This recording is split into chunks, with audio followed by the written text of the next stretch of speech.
We're kicking off this year of tutorials with a site plan render in Photoshop, and I am so excited to share it with you because I'm really happy with how it came out. So if you want to see how to render a site plan in Photoshop, then please keep watching.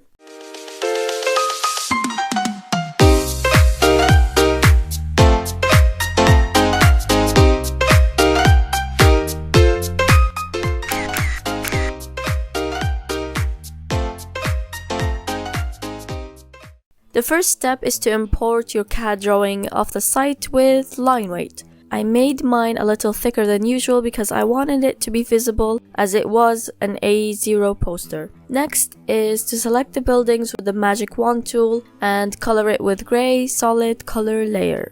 And then selecting the streets the same way with a lighter gray color. I've then added a screenshot of another site plan render that I did, which you can see the full project poster in this video that I'll have linked in the cards and the descriptions because I found the colors really worked well. Then selecting the grass on my site and coloring that with different shades of green, the darkest being the highest or closest to the viewer.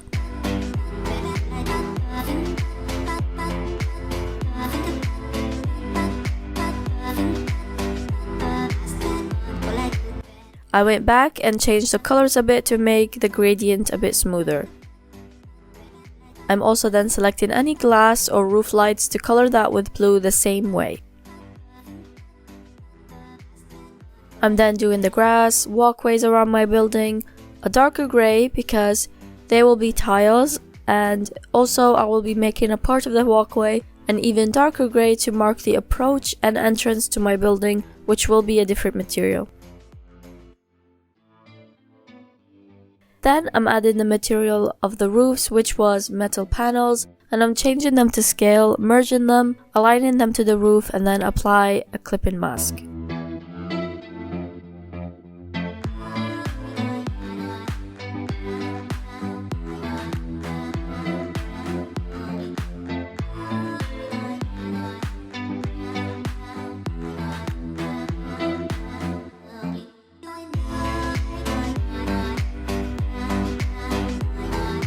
You should also change the opacity of that texture, similar to the grass contours, being that the highest is a darker color than the lower part, so that in the end you can clearly read the difference of height.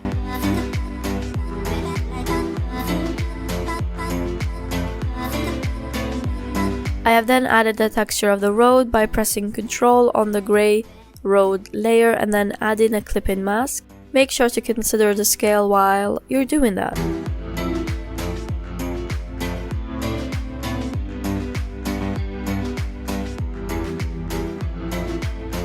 After that, I've started my favorite part, which is adding trees. What I've done is I took a PNG plan view tree and then duplicated that layer under the first tree layer, and then turned it to black using levels to make the shadow. Applied a Gaussian blur, low opacity, and then merged both layers. Clicking back and forth between your render and the satellite image of your site is essential to get the trees in the right position and scale. So I've just alternated their size here and there until it looked quite similar to the original. I've then grouped all the tree layers into a group, duplicated it, changed the color a bit with hues and saturation, and then mixed them around a bit. This makes it a lot easier to add different shades of trees while still being organized.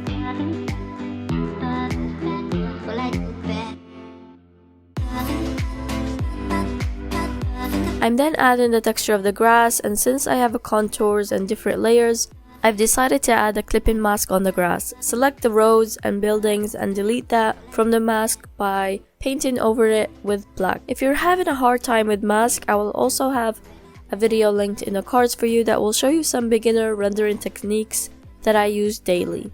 You may have noticed the shadow of the building, but I did that wrong. So I will show the correct way at the end of the video. I added more trees around the site, added a plane, and then applied drop shadow.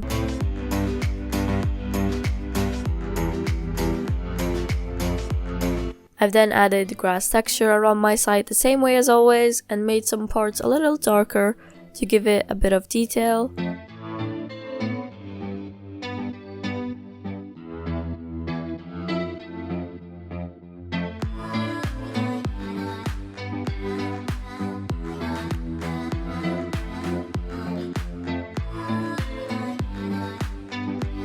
And then these arrows will indicate the entrances of the building, and you can have a key under your image stating which is which.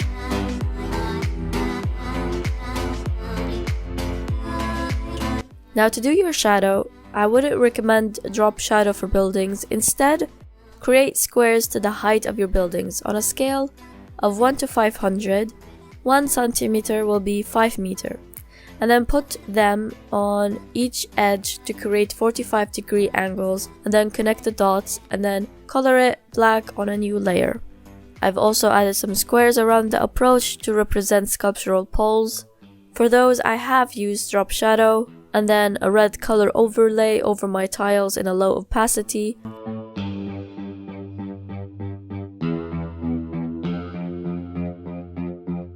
Finally, to make the side the highlight of the image as it looks a little flat, I've added a brightness layer mask, selected my site, inverted the selection, painted everything with black, and then blended the edges with a soft brush.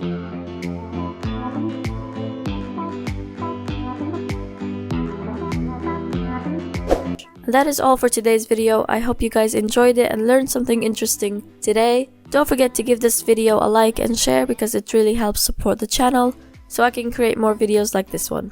I am Rasha Shururu and I'll see you next time.